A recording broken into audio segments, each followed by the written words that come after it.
Hello and welcome to Access Matters. My name is Rebecca Potts and I head up the Access Matters initiative for Vuelio, Responsours and Pulsar. We launched Access Matters last summer to encourage listening, sharing of experience, learning from best practice and collaboration on the actions that will have the greatest positive impact for our industry. Today we're joined by the awesome Faima Bakar, freelance journalist and senior staff writer at Journo Resources. Good morning, Faima. Hi, morning. Morning. Faima will talk about her experience working as a lifestyle journalist writing for metro.co.uk and why she moved to the freelance world. Faima writes about a range of issues, but the topics she is most passionate about are race, religion, culture, inequality and gender. Before I hand over to Faima, I'd like to remind everyone that we are encouraging engagement, so please do submit any questions you have using the Q&A tab on your screen or in the chat for all to see, and Faima will try to answer as many as she can. Please feel free to join the conversation on Twitter using the hashtag AccessMatters. As with our previous sessions, we're running a poll, but this time we're asking, have you witnessed or experienced discrimination in the workplace? It's anonymous and we'd love for you to take part so we can look at the results later. So I'll launch that poll now. That should come up on everybody's screen. But for now, it's over to you, Faima.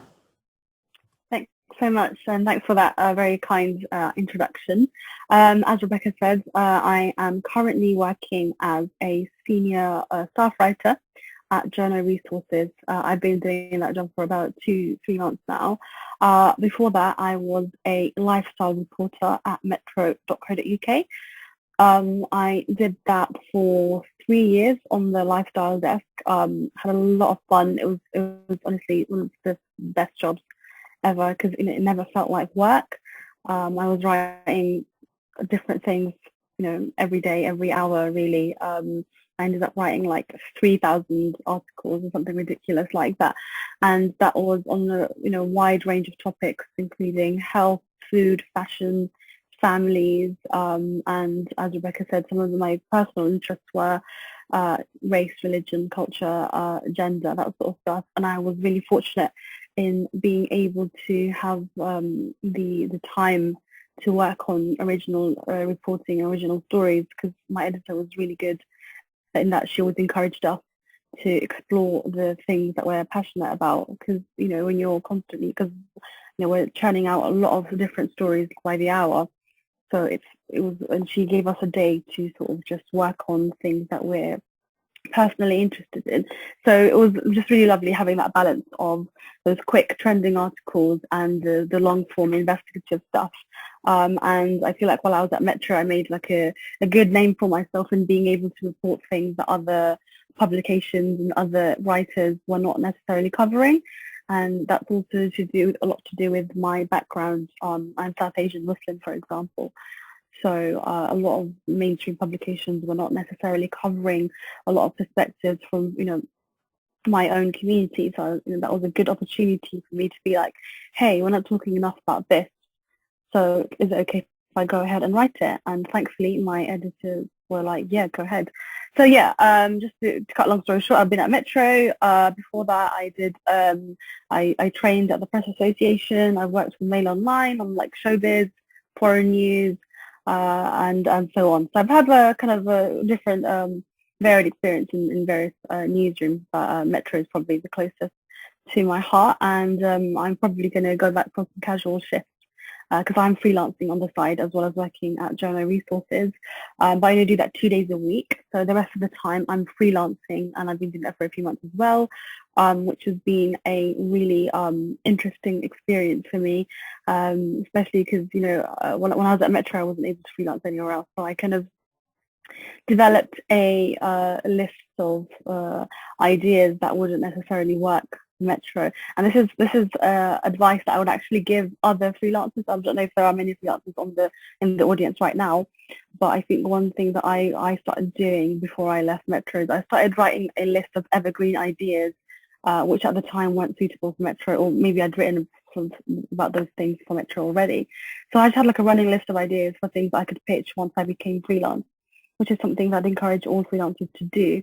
And that way you've got a list of sort of evergreen ideas that you can start pitching out to publications as soon as you make that leap to freelance journalism. And because they're evergreen, you can really take your time with them. You can pitch one publication and then wait for them to reject you or just like not, reply to you, because that happens a lot. You will get ghosted from publications a lot, but you can't take it personally, obviously. So once you it's been a day or two, then just move on to the next one. And the thing, the evergreen, so there's no time restraint on it. So yeah, have that list of ideas. And also, when you're writing something down, you might get another idea. Always write down whatever ideas you have, whether it's on a notebook, your phone notes app, or just on your laptop, or whatever. I have like a spreadsheet where I've got like editor call outs and I've got my ideas, and if it's like the deadline's coming up, I'll do ASAP. So yeah, definitely try and get organized and have everything in like one place, whether it's a Google Docs or like a spreadsheet or whatever. That also brings me to my second point. Another piece of advice I would give to freelancers is have a list of editor call-outs. So when you're on Twitter and you'll see like someone from like The Guardian or whatever being like, I'm looking for people to write about this, or I want more sex stories, or I don't know, first person stories, blah blah. So once that happens, literally just copy and paste that tweet onto your document. And so you've just got like a list of editors and the things that they're looking for. And this is also really beneficial for when you're having a bit of a dry day, because obviously when you're in freelance journalism, then you're not going to have work all the time. I'm just finishing up a very busy week. I've got a deadline tomorrow, but after that, I've got nothing else to work on. So what I'll do is I'll go back through that list of editor call-outs and I'll see which editors are looking for what. And then I'll sort of have a look and see if there's anything that I can offer them, or if there are any stories that I've had in the past which can be reworked to fit the kinds of stories that people are looking for. For example, during Ramadan, which just finished last month, the Cosmopolitan were looking for some. Actually, no, she was looking for sex stories, and then I went through my list and I was like, okay, you can. I wanted to pick some Ramadan ideas to people, but I can sort of rework this and kind of talk about sex and dating and how you're not supposed to do either when you're fasting. So you can always rework ideas to suit the kinds of things that publications are looking for. So yeah, that's two of my top advice for freelance journalists. Let me see. Sorry, I made some like notes for what to talk about on this, and one of the first things was advice for freelancers. And also something else I would say is, if you are newly freelance, or if you're thinking about it, make it known, because a month before when I was seeing out my notice period at Metro, I started like seeing the idea that I'm going to be freelancing next month, so the editors that might potentially want me to write for them could prepare, could contact me, and so on.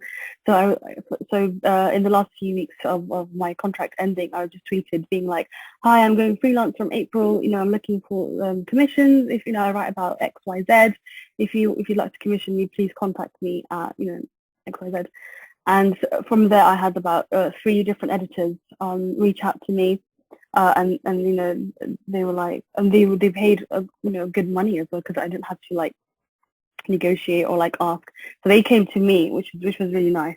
So yeah, definitely make it known to the journalism world what you're planning to do, and hopefully people, if they like your work, or they need someone ASAP, then they'll come to you. So it's nice. It kind of takes away the chase aspect of it, because when you're freelance, you literally have to chase people a lot. So it's always nice when they come to you. So my first 2 weeks of being a freelancer, I had people come to me, which was really nice. And then it also was a good introduction into the world of freelance journalism, because they did everything for me. They sent me the brief, they told me what they were looking for, and they paid me on time and stuff. So that was really nice, because when you're having to pitch, then it's a lot of back and forth, whereas that one, when they reached out to me, it was really straightforward. So yeah, those are a few bits of advice I would give to people who are planning to go newly freelance. And I'm going to move on to the next bit.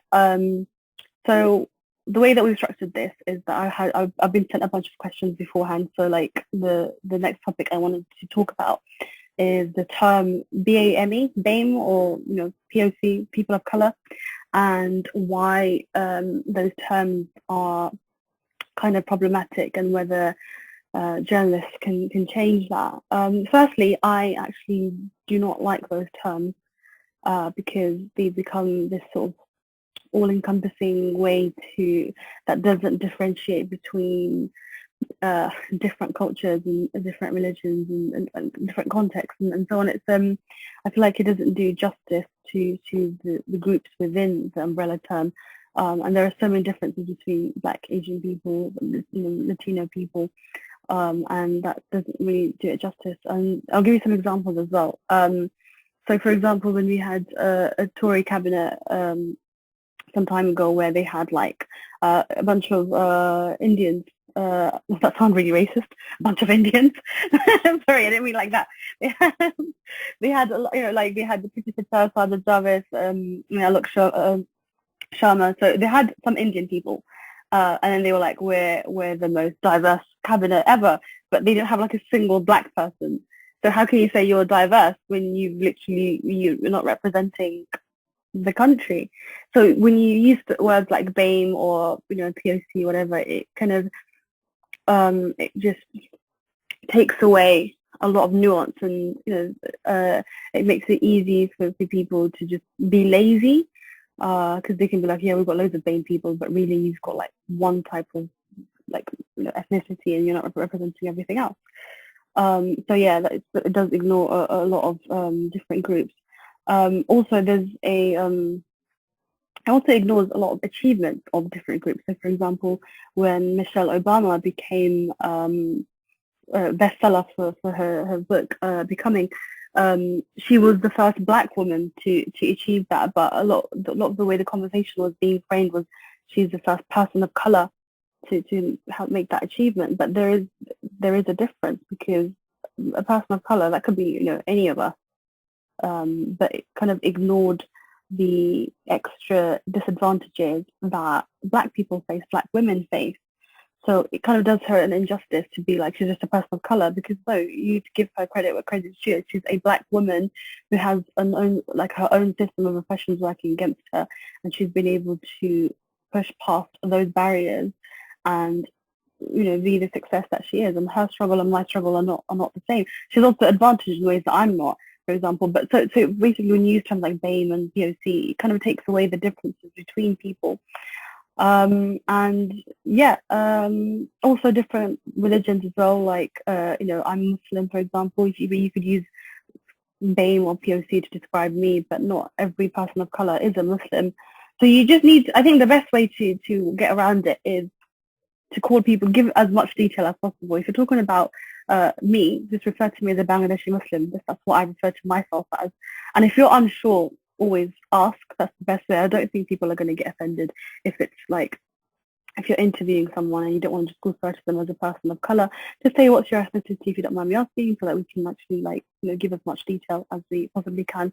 But I do appreciate that in a newsroom it can be quite difficult, and I've been in the situation because I write a lot about race, and when you're referring to when you're writing about race, then the easiest thing and the most convenient thing becomes just to say person of color or BAME, especially because a lot of data and stuff groups everyone together. There's no way to separate Black from Asian from from other. So I find myself in a situation where I've had to use BAME and so on, and also because of space issues, because when you write headlines, you've got a certain number of characters that you can use. So you're not going to be able to write Black, Asian, other minorities. You have to go with BAME, or you have to go with POC or whatever. So I know, in the sake of convenience and just keeping everything uniform, a lot of publications end up using those terms. But I am seeing a pushback, I think, from minority journalists who are trying to refrain from using those terms, and they might go with something like racialized communities, which is one that I think I'm getting into the habit of using, because obviously, like, race being a social construct and people being racialized or unracialized, because that I think that offers a bit more of a commentary into how we became known to be Black and brown and so on. So that's an alternative that I'm considering using in my writing at the moment. But I think it's an ongoing conversation. I think we're going to, it's going to be popping up for a while. And I think journalists are trying to lead the way in trying to instill those changes. But I think there's going to be a while until we kind of, if we ever come to a sort of agreement on what phrase or word to use. But yeah, so that's my thoughts on BAME as a concept. So yeah, the next part I wanted to move on to is advice that I'd give to PRs. I've worked a lot with PRs in the last couple of years. I work less so now, obviously, that I'm freelance, because publications will, because they have their own staff to pick up press releases and product launches and all that good stuff. So I'm not working with them as much anymore. But in the last couple of years at Metro, I remember when I first started, I was like, oh, I don't get enough emails. I only get like 20 emails every night. I was like, that's not a lot. And my colleagues were getting hundreds. I was like, oh, I want to be like that. And they were like, be careful what you wish for. And then soon I was getting like 500 emails. So yeah, definitely one of those careful what you wish for situations. Because once you make it known what your interests are, and being a lifestyle reporter, my interests were like quite wide, from health to sex to food, fashion, all that stuff. So I was getting contacted quite a lot, and I developed quite a good relationship with a few different PRs. And the best ones were usually the ones I'd met in real life, and we'd had a chat, or if we'd been somewhere together, and they sort of like became friends to me. And I used to meet up with different PRs every once in a while. They were always very nice. They'd always be like, oh, let's go out for lunch, I'll take you out. But I just never had the time, because we hardly ever like took an hour's lunch. So it was I didn't really do that as much as I would have liked, because it's always nice to be taken out for lunch. But yeah, and we also had like an email relationship. There's a few that I've been emailing for like years. I've never actually met them. So yeah, some advice that I would give to PRs contacting journalists.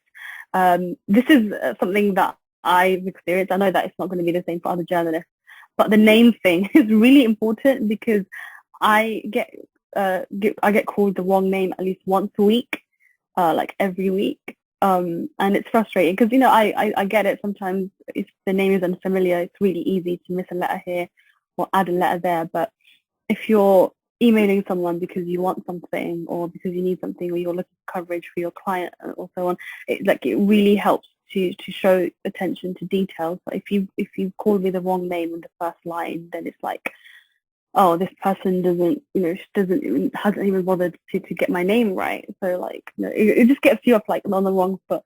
That's not to say that if you've called me the wrong name, I'm not going to read your email, because I still will. But it's not the best way to start your email. And especially I've been in situations where I've been signing off with my name, being like, thanks, best wishes, Faima, and they still call me the wrong name in the follow-up email.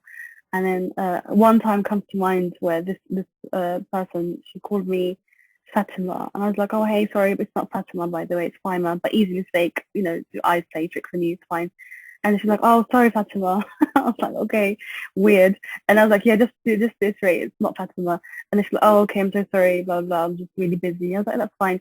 And then she emailed my editor, and she was like, hey, Fatima, to my editor. I was just really confused, because my editor's name is Ellen. Why are you calling both of us Fatima? There is no Fatima in this office. So yeah, so that was just, I don't know what that was, like laziness, or maybe she just, I don't know. But yeah, so please try and get the name right. That's the first thing they'll see, and the publication as well. This one I can forgive you for, because I know it's, you send out emails to lots of people, and now that I'm freelancing, I'm sending out pitches to lots of different publications, and I have been that person where I've been like, oh, I'd love to offer this to the Independent, but I'm actually emailing the Guardian. So they're going to read that and be like, you just copied and pasted that. So I totally get it, that it's so easy to do, because you're trying to reach out to as many people as possible. But just one quick run through of your email before you send is something I could definitely be doing myself as well. But yeah, something I'd recommend. What else? What other advice do I have? Okay. Another thing, harassing journalists. This is not everyone. Like, I've had really good relationships with PRs, but there are some, like I would say a minority, who will email you like 4 times within the hour, and it's just like, I've read your email. You do not need to email me so many times. And especially if you're working as a team and you're contacting journalists, I would really divvy up who's contacting who, because it's really annoying when like someone emails me and I'm like having a chat with them.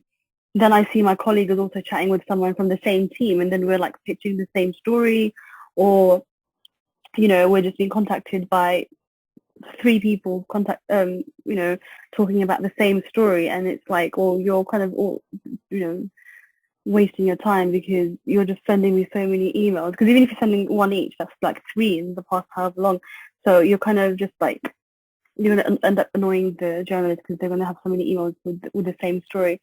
So yeah, I would have a chat and see who's doing what story, because you don't want to think, as a writer, like when I had a really good press release or story in my inbox and I'm excited to pitch it, and then I see that my other colleague is working on it already, it's just a bit annoying. Like, oh damn it, like why, and also sometimes what happens is when PRs email us a story, we pick it up and then we publish it. Sometimes with me, I got into the habit of sending it back to the PR to be like, oh, hey, thank you so much for the story. Here it is. Do share it, because that's win-win. The client shares it, I share it, and we end up getting good hits. But sometimes what happens is the person who pitches the story, the PR, they don't realize that we've actually covered this. We've already published the story, and it's even more annoying when it's been a couple of days since we published it, and then they're like, oh, hey, I'm pitching the story to you again. And then I have to reply to them and be like, yeah, we did pick it up. We actually published like 3 days ago. And then it's a bit embarrassing for them. They're like, oh, so sorry, we didn't realize. Which I get, because obviously they're not going to be constantly Googling the story that they pitched to you, because that would take a lot of time. So yeah, I think that's good advice for journalists as well. If you're working with a PR, or even with anyone, if you ask someone for a comment or ask them to give you any time, then always shoot back the article to them, because they've given you a bit of their time. So it's only fair that they see what you've done with their information or with their press release and so on. And it means that they can share it as well, which is good for both of you. Also, I would say know your audience. So just to give an example of being at Metro, on the Metro desk, we're very body positive. We don't do weight loss stories unless they've got like an interesting angle to them, like someone had a health condition which made them lose weight or whatever. But we basically don't encourage people to lose weight, or anything that kind of might make people feel bad or might be a bit dangerous or unhealthy or a bit reckless. But every single time, every single year, every Christmas, we'd get these articles being like, oh, there's this many calories in your Brussels sprouts, or not Brussels sprouts, but your Christmas dinner, blah, blah, blah. And we would literally never pick up those stories because we don't want to make people feel crap for enjoying their Christmas. That's just not something that we do. But without fail, every year we'd get those stories like, how many calories are in your meal, blah, blah. And it was just like, know your audience. We're never going to be that publication that picks up these stories. So you're literally just wasting your time even writing that release. So definitely get to know your publication, read what they're interested in, just to save you time, just to save them time as well. And see what they're interested in. And I think the people that did used to read Metro, they really it really showed, because they could be like, oh yeah, I see that you've been interested in this topic in the last month. This is something that our story could be relevant because of X, Y reason, because Metro is interested in these areas, blah, blah, blah. So yeah, I think having that historical knowledge of the site is really useful. As a freelancer as well, when I'm pitching, it's always good to be like, I understand as a publication you're very interested in writing about inequality, blah, blah, so am I, here's my example. So it just shows that you actually do read the places that you're pitching to. So yeah, definitely do familiarize yourself with them. Another thing is ask yourself if what you're pitching is, or the way you're pitching it is genuinely interesting, because I get it, obviously when you've got certain clients, you've got to just represent them, you've got to talk about what they're doing. But there's always a way around it to make it more interesting, because like the way I describe my journalism, especially while I was on the lifestyle desk, is these are things that you talk about with your friends in a pub or while you're just hanging out and stuff. These are conversations you'd have with your friends. So if you're sending out a story that you don't believe in, then what's the point? Because it should be genuinely interesting. And I'll give you an example. One of my friends who works in PR, and she became my friend through like our professional relationship. She had a client. It was an ice cream client, and they had a new like low calorie ice cream or whatever, and then it was meant to be like lighter than air or something. That was the tagline, and she was like, I need a way to do some PR for this client.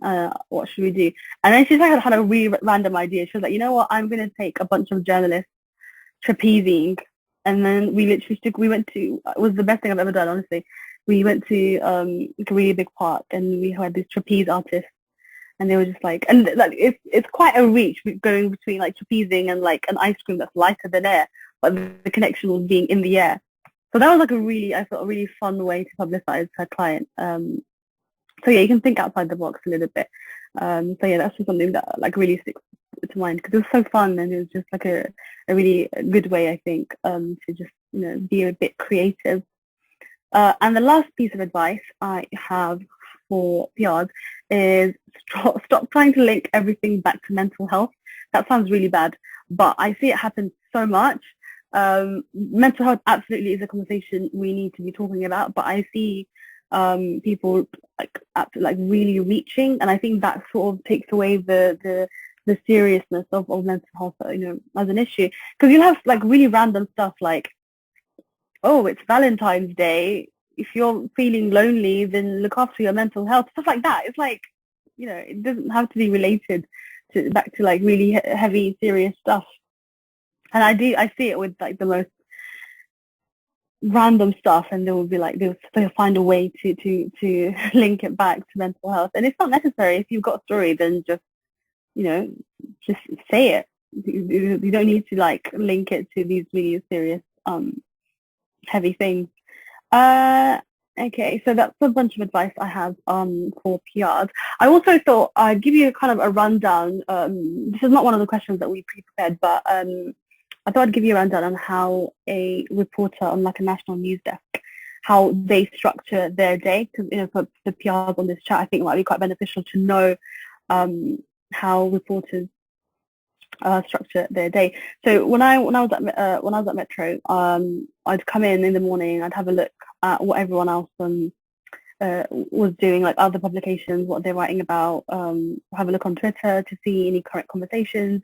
So that would be like the first hour to 40 minutes. I'm just looking at what everybody else is doing.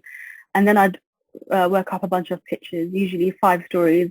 And sometimes I've come into the office with a story or two, because from something I saw last night on Instagram, or just something that my friends are talking about, and then I have a look at other publications and see what they've written about it. And so I'll send my editor a bunch of links in the morning by 10 a.m.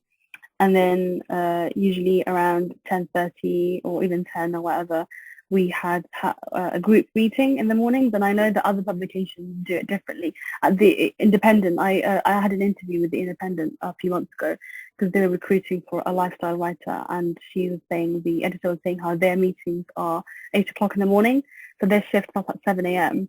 and then at 8 they would do their morning meeting in which they discuss the stories that people were working on. We used to do ours a bit later. I think that was a bit better, because that way you can actually see what everybody else was working on, like what other publications had published already, and also people are a bit more alert and a bit more awake. 8 a.m. sounds really early. So we used to do that around 10 o'clock, and it was just like a nice catch up as well, especially in the pandemic, because I've been working from home for like the last year and a bit, so I wasn't seeing my colleagues as much. So we just had like a morning Zoom call just to see what everyone's doing, how everyone's how they're feeling, how just to catch up really, and just to get an idea of.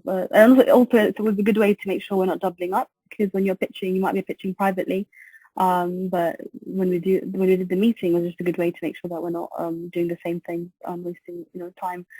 So yeah, and then after that, we kind of get time to work on the stories. And then in the afternoon, you might get a bit of extra time to do original reporting, to do some emails, calls to people who you're trying to interview and so on.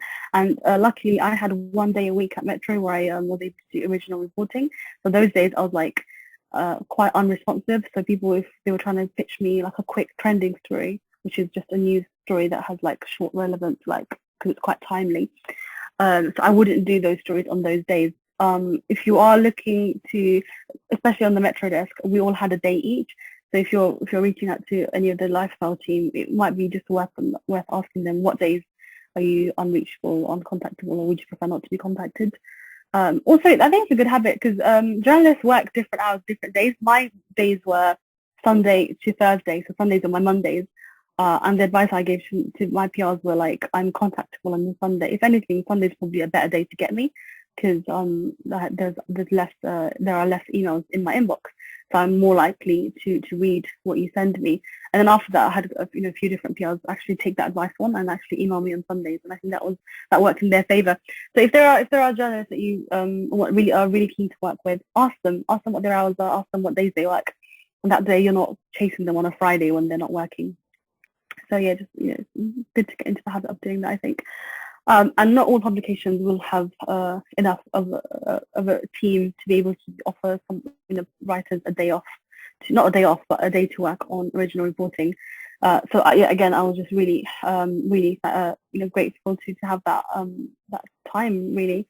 Okay, just running through my list.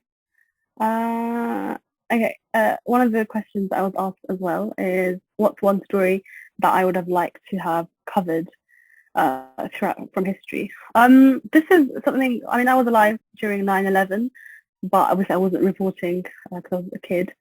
But I think it would have been really interesting to see how everything was being reported, because it was such obviously weird, precarious time where people didn't know what was going to happen, if this was going to be a new trend in like terrorism, and I think 9/11 shaped the world so much, especially Muslim communities in the West, and how they're perceived. And I think we're still, Muslims are still feeling the effects of 9/11 to this day. So I think it would have been very interesting to see the kinds of stories being published and whether they were offering a different perspective, because even in 2021 we're at a place where we're doing a much better job of representing diverse voices, but still not enough, and that's in 2021. So back then I imagine it would have been even less diverse, and probably a lot more fear-mongering, because there was so much that was unknown at the time. So I would love to have been writing at the time to offer a different perspective, to question the way things were being framed, and yeah, just to offer that different perspective, as I say. So that's probably an event throughout history that I think would have been really interesting to be a reporter in. And that concludes all of the pre-prepared questions that we had. I'm just going to quickly see what people were saying on the chat, just in case anybody else. I can jump in because we need to look at the poll. Yes, please. So the poll's been running, and I think we've got the majority of people here, so I'm just going to end it. And the question we asked was, have you ever witnessed or been discriminated against in the workplace? We've got 65% of people saying yes, 26% saying no, and 9% saying not sure. Are you surprised or not surprised with those results? Yeah, no. Wait, say the numbers again. So we had 65 people saying yes, they've either witnessed or been discriminated against in the workplace, and then 26. No, I would, unfortunately, I'm not surprised. There is definitely a lot of discrimination in the workplace, and the thing is, it's so subtle. It's really hard to name it, because sometimes something will happen to you, and then you'll go away and you'll think, that seemed a bit dodgy. Like, why do I feel this way? Am I just making, big deal out of nothing, or is that like an actual thing? Like literally yesterday, one of my friends who's an editor at a publication, I'm not going to name the publication, she texted me being like, I keep being called the wrong name, and there's like 2 Asian people in the office, and their names keep being called, interchanged, and she was just like, I don't know what to do because I know that my editor is a good person, but she keeps doing it, and it's really difficult because you can be good people and still be biased unconsciously, or still do things that are problematic. Even me as a person, I know that doesn't, just because I'm a person of color doesn't mean that I've got a free pass, doesn't mean that I can't be discriminatory either. So you can definitely be good people and still discriminate in certain ways. And also it can be like something really small, like the name thing might seem small, but like if you're like one of 2 like Asian people in there, then you're going to feel it, because it's like, well, why do you keep calling me the name of someone else who's the only other person of color in here? It just seems a bit, so it's a microaggression. That's happened to me as well. I've been confused with another person of color in the newsroom. I've heard questionable things. One time a colleague referred to someone as being foreign, even though they're not foreign. They were literally born and raised in the UK, but it was just the fact that she was Indian, and she was like, oh yeah, that foreign one over there. And I was just like, how is she foreign, and why would you say that? And she has a name, her name, just use it. It's so weird. Another time, a colleague that I've never spoken to before just like asked me the meaning of something that was related to Islam, and we've never spoken before, and she just came up to me and was like, oh, what does that mean? Because she was writing a story about it, and I was just like, well, if you're writing a story about it, Google it. Like, just because I'm the only Muslim person in the office doesn't mean like that wasn't like a rude thing that she did. It was just like, if you can Google it, why are you asking me? And probably if you Google it, you get a better answer than me anyway, because I might not give like the best answer. I might have knowledge gaps myself. So yeah, if you've got... Say about names, we've had a question come in from the audience saying names can be tricky, as I think you've touched on quite a bit. My name is distinctively Ralph Grunke. I hope I'm saying that correctly, and I apologise if I'm not. I spent 2 years in England and almost 4 in the United States. It seemed like people refused to spell Ralph with an F or produce it the German way. No, simply couldn't manage with my family name at all, which I think I've just proven the point, and I'm very, very sorry if I got that wrong. A few associates in England just called me Hitler instead, which I thought was deeply offensive. This was in the 1990s, but I think even like the 90s doesn't really excuse that kind of behaviour. How do you deal with people not making an effort to learn your name? Any recommendations? Firstly, I'm so sorry you dealt with that, because that's really horrible. And the fact that it was in the 90s, like, it's quite easy sometimes to be like, oh, this was back in the day, but that doesn't make it right, and I'm sorry you experienced that. And unfortunately, it's something that people still do. And even more weirdly, they'll be like, oh, I can't pronounce this, can I call you Jennifer or something? And it's like a name that, because I've written about names quite a lot, and I've had people, they've been like, my name is this, but they just refuse to call me that. So instead of even calling them an abbreviated version of that name, they'll give them a completely different English name, which is like really problematic because you're wiping away that person's identity. What I've been recommending, and I've tried to do as well, my friend that texted me yesterday, I helped her write like a brief email just being like, hi, thanks so much, but my name is really important to my identity, and I know you're not doing it on purpose, and I know sometimes it's an easy mistake, but as like the only, person of color, or the only, German person or whatever in the newsroom, just be like, my name means a lot to me. So I would just really appreciate if people just made an extra effort just to say it right. And I think you can forgive a person for maybe getting it wrong one time because it might be a difficult name or whatever. But I think be transparent. If it annoys you, tell them. And if they refuse to listen to you, then it sounds like really like, I don't know, because even when I was talking to my friend, it sounds like she was saying stuff like, oh, I don't want to make her feel bad, and I don't want to seem like I'm being childish, because it's just a name. But it isn't just a name, it's your identity, and it's who you are, and it's the first thing people know about you usually, so they should get it right. And if they're not making that effort, then there should be consequences of that, as there would be with any other microaggression, because it is a microaggression. And once you use that word, it's like, oh, so that actual becomes a bit more serious. But people refusing to get your name right is serious, like that is serious, and I think that should be something that you should be able to report them on.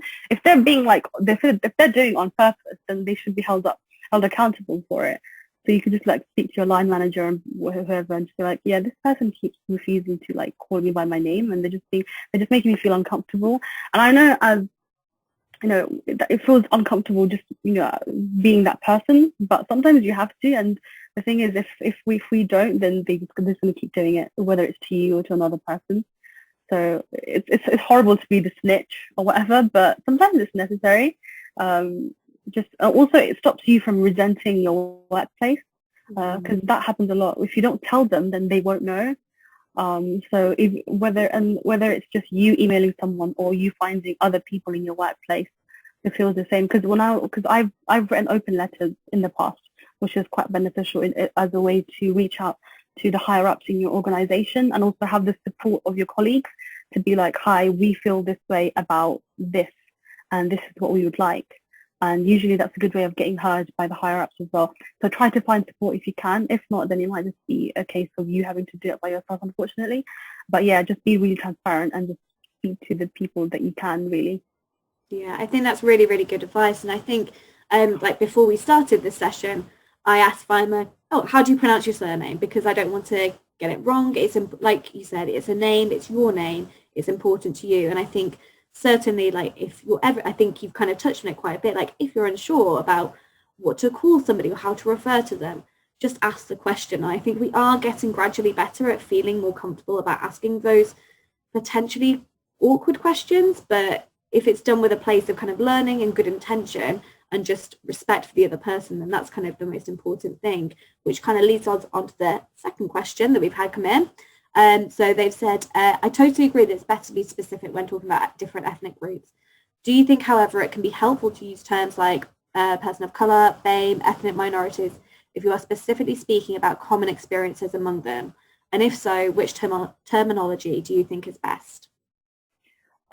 Yeah, so this is a struggle that I definitely face, because if it's something that, so for example, if we're talking about the pandemic, we knew that Black, Asian, and other minorities are more likely to be affected by it, whether in financial terms or whether in just in health terms, because they were more likely to contract it and to pass it on and so on. So in those cases, because there's like a uniform experience between the groups, then it becomes really easy to say BAME or people of colour. And I have done it. I don't think people are going to punish you for doing that, because that is a common experience shared by them. But I think, again, like, it works on a sort of case by case thing. If you're talking about if mentioning the ethnicity is relevant, then do it. So, for example, if Black people, so if we're talking about policing, for example, Black people are more likely to be stopped and searched by police than other minorities. So in that scenario, even though policing is the common experience faced by people of colour, you need to specify who exactly you mean. So if you're writing a headline, you wouldn't say people of colour. If you're talking about Black people, then say Black people. If you're talking about Asian people, talk about Asian. Mention Asian people. Don't group them. Don't group them where differentiation is necessary. Is how I would think about it. And as I say, one of the terms that I'm getting into the habit of using is racialized communities, because that kind of gives a links back to history a little bit, because you're saying racialized, which means that they've been racialized by somebody, because racial is a construct. So you're giving a bit of context there, rather than just inserting these labels of BAME and so on. So yeah, that's something that I think we might be seeing a bit more of, but maybe in a few years' time we'd be like, even that's problematic. So I think it's an evolving conversation for sure. Yeah, I think that's really interesting, and I've not heard of the kind of people or seen people using racialized communities, but I think that could potentially fit the need at this moment. And like you said, I think we'll probably see it change. We are sadly out of time. I think we could probably continue the discussion for a lot longer. But Faima, you have been absolutely fantastic. It's been fantastic to kind of get inside your head a little bit and kind of see how the kind of world of freelance works, and the world of being on the Metro desk as well, and kind of just your experience as well, and kind of you're giving like first-hand experience. And it did make me laugh when you said stop linking everything back to mental health. I think I think that is something that kind of every news article I've seen and everything definitely does at the moment. It's a hot topic. But yeah, that did make me chuckle quite a bit. So thank you so much. And oh, we've had one new message. But yeah, thank you so much. Just saying thank you to you. No worries. Really fantastic. Thank you for the people that ask questions. And thank you for everybody for joining us. But we'll leave it there and we'll send the recording round later tomorrow probably. Yeah. Okay. Thank you so much. And also, just before I go, you're welcome to reach out to me. I'm available on Twitter, Faima Bakar. Just drop me a line if you ever need anything from me. Perfect. Thank you so much. And thank you, everybody. And enjoy the rest of your day, everybody. Take care. Take care. Bye. Bye.